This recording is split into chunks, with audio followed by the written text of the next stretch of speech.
Hello students, अभी तक इस सीरीज में हमने ये समझा कि हमारा सी प्रोग्रामिंग लैंग्वेज का इंट्रोडक्शन क्या है। उसके बाद हमने ये समझा था कि हमारी जो लैंग्वेजेस है प्रोग्रामिंग लैंग्वेजेस, उसमें लो लेवल लैंग्वेज और हाई लेवल लैंग्वेज आखिर होती क्या है। फिर हमने ये समझा कि लैंग्वेज ट्रांसलेटर्स क्या होते हैं, असेंबलर, कंपाइलर और इंटरप्रेटर क्या होता है। आज हम इस वीडियो में ये समझेंगे कि फीचर्स क्या होते हैं सी लैंग्वेज के। तो सबसे पहला फीचर है हमारा कि सी लैंग्वेज क्या है, एक हाई लेवल लैंग्वेज है।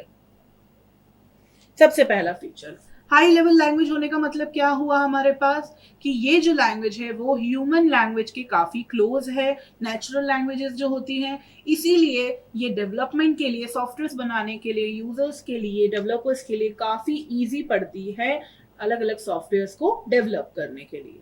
इसके अलावा हाई लेवल लैंग्वेज में हमें जो अब्स्ट्रैक्शन होता है वो काफी ज्यादा होता है, इसीलिए हमें यहाँ पर जरूरत पड़ती है कंपाइलर की। और सी लैंग्वेज कंपाइलर का ही यूज करता है, इंटरप्रेटर का यूज नहीं करता है।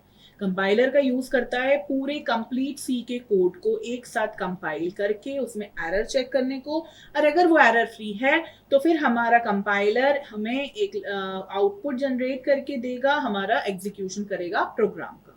तो सबसे पहला फीचर है हाई लेवल लैंग्वेज।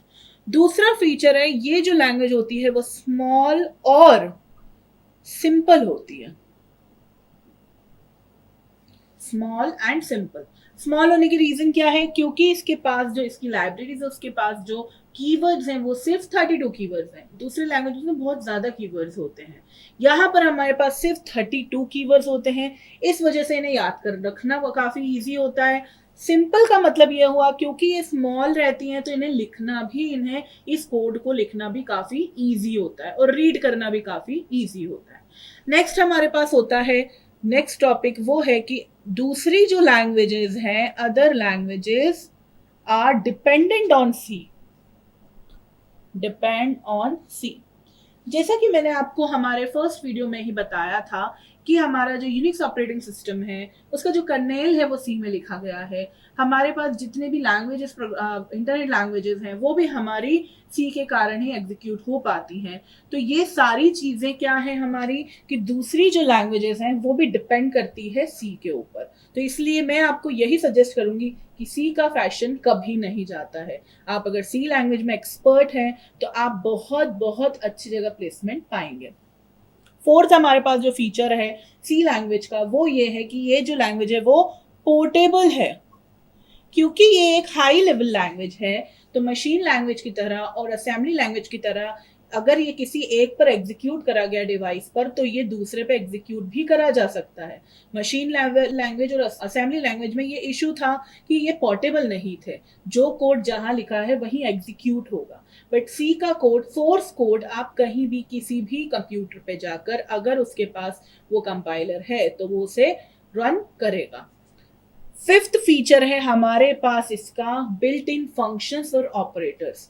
सी लैंग्वेज में हमारे पास ऑलरेडी पहले से ही बने हुए कुछ फंक्शंस हैं लाइब्रेरीज में। हम आने वाली वीडियोस में वो फंक्शन समझेंगे कौन से हैं बिल्ट इन फंक्शंस, और साथ में हमारे पास कुछ बिल्ट इन ऑपरेटर्स हैं पहले से ही सी लैंग्वेज में बने हुए, वो भी हम आने वाली हमारी सीरीज में समझेंगे। तो ये जो बिल्ट इन फंक्शंस हैं इनका एक स्पेसिफिक टास्क है, वो ऑलरेडी डिफाइंड है सी की लाइब्रेरीज में। तो उन फंक्शंस को बनाने के लिए हमें प्रोग्राम बनाने की जरूरत नहीं है, हम इजीली उन फंक्शंस का नाम यूज कर सकते हैं हमारे प्रोग्राम में। और इसके थ्रू हम, अगर एग्जांपल के तौर पर मैं आपको बता दूं कि मुझे सिर्फ मेरा नाम ही प्रिंट कराना है तो उसके लिए मैं एक बिल्ट इन फंक्शन का यूज करके उस नाम को प्रिंट करा सकती हूँ। मुझे उसे प्रिंटिंग के लिए पूरा फंक्शन बनाने की जरूरत नहीं पड़ेगी। नेक्स्ट हमारे पास सिक्स पॉइंट है। सिक्स पॉइंट जो है हमारे पास वो है स्ट्रक्चर्ड लैंग्वेज है और ये मॉड्यूलर लैंग्वेज है। तो मैं इसको इस तरीके से लिख देती हूँ, modular and structural language. Modular structural language का मतलब क्या हुआ कि जो हमारी सी लैंग्वेज में है उसमें हमारे पास हम यूजर डिफाइंड फंक्शंस, ये जो वर्ड मैंने बोला ये हम आगे जाके फंक्शंस के टाइम पर समझेंगे।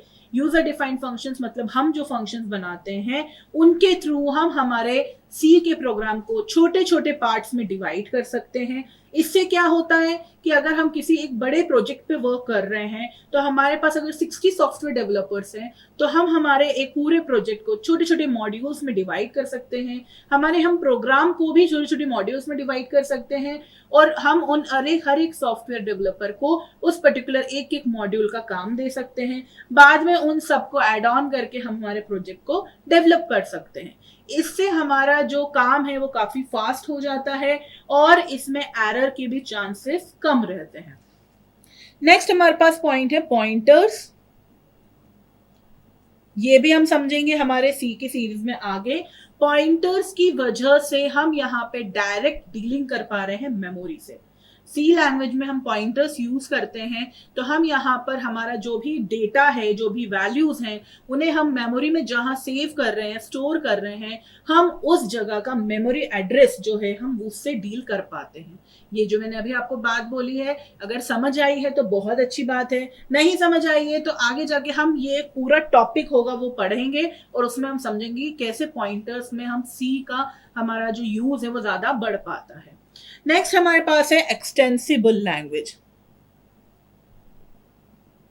एक्सटेंसिबल मतलब क्या हुआ, हम इसके जो हमारे सी प्रोग्राम है इसके फंक्शंस या इसका कोड है वो एक्सटेंसिव मोड में रख सकते हैं। अगर आपने एक प्रोग्रामिंग लैंग्वेज का नाम सुना है C++, तो उसको हम बोलते ही हैं सी का एक्सटेंशन, इसीलिए ये एक्सटेंसिबल लैंग्वेज है। 9th हम इसी सीरीज में C++ भी कंटिन्यू करेंगे तो अब आप समझ पाओगे कि किस तरीके से C++ सी का एक्सटेंशन है। 9th हमारे पास कंपाइलेशन फास्टर है। इसका कंपाइलेशन इज फास्टर,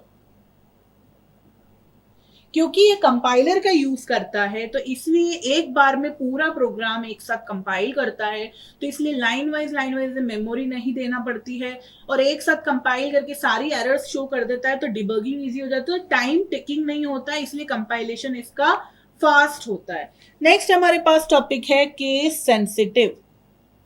ये टॉपिक हम वेरिएबल्स के टाइम पर भी फिर से समझेंगे। केस सेंसिटिव, केस सेंसिटिव का मतलब है अगर मेरा नाम राधा है तो इस तरीके से मैंने अगर लिखा तो ये सी इसको राधा समझेगा, लेकिन मैंने अगर इस तरीके से लिखा तो इसके लिए सी प्रोग्रामिंग लैंग्वेज के लिए ये एक अलग वर्ड है। अगर मैंने RAD कैपिटल में लिखा HA तो हमारे समझने के लिए अभी भी राधा ही वर्ड है, लेकिन सी प्रोग्रामिंग लैंग्वेज के लिए एक अलग वर्ड है। अगर मैंने इस तरीके से लिखा और H कैपिटल करा तो ये भी सी प्रोग्रामिंग लैंग्वेज के लिए एक अलग वर्ड है। That means C programming language case sensitive होता है। अपर केस और लोअर केस का हमें ध्यान रखना बहुत ज्यादा जरूरी होता है। 11th फीचर है कि ये हमारे एम्बेडेड सिस्टम्स को डेवलप करने के लिए बनता है। एम्बेडेड सिस्टम्स का मतलब क्या हुआ, हमारे सिस्टम प्रोग्रामिंग के लिए यूज करता है, यूज होता है सी प्रोग्रामिंग लैंग्वेज, सो एम्बेडेड सिस्टम्स।